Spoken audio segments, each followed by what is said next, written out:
On the 29th of June, the AEV Conference came to the NEC's Vox Centre. We caught up with Kathryn James, who explained where the idea for the conference came from.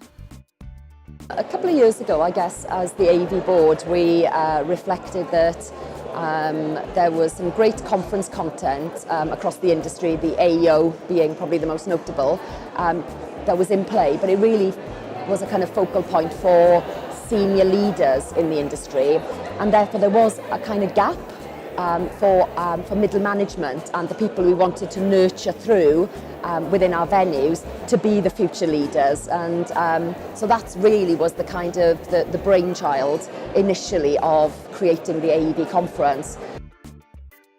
So what are the main differences between the events industry and other sectors when it comes to hosting conferences? Actually, one of the things that I would reflect on in this industry, having come from other industries, is that actually as venues, whilst of course we do compete on occasions for events, and actually the Commonwealth bid was a really good demonstration of that, that ourselves as the City of Birmingham and Liverpool are going to compete and we're going to go head to head.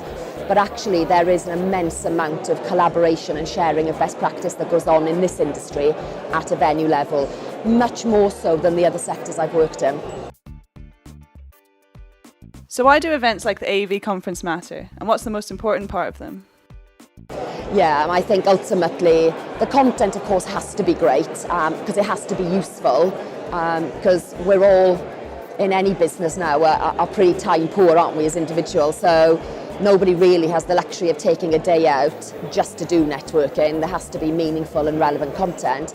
But I would say probably the single most important thing in these days is the networking and allowing those peer groups to get to know each other. So the model we've used at the AEV is to combine the conference with the working groups around it, which really makes sense. So let's see what the delegates thought. Well, I think one of the challenges that we've all got to face is how do we leverage data in a way that's effective, that means something to everyone. And I think that whilst we're committed to understanding what that means, we're not there yet.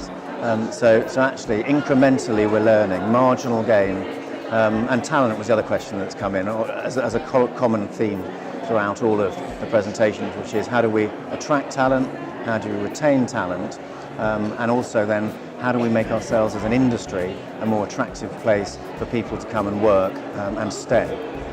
Particularly of interest for me is the catering session this morning and the trends in the industry, what the buyers are looking for, and also Stuart's session on the view from the organiser. That's always good to hear, and I think as venues we need to listen more.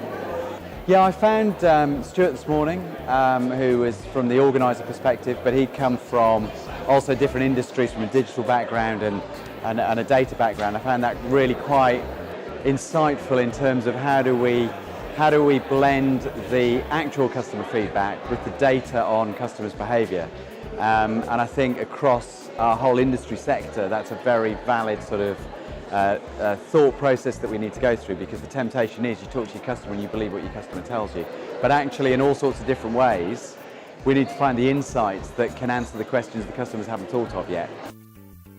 After another year of great content, we're already looking forward to the next AEV conference. See you then!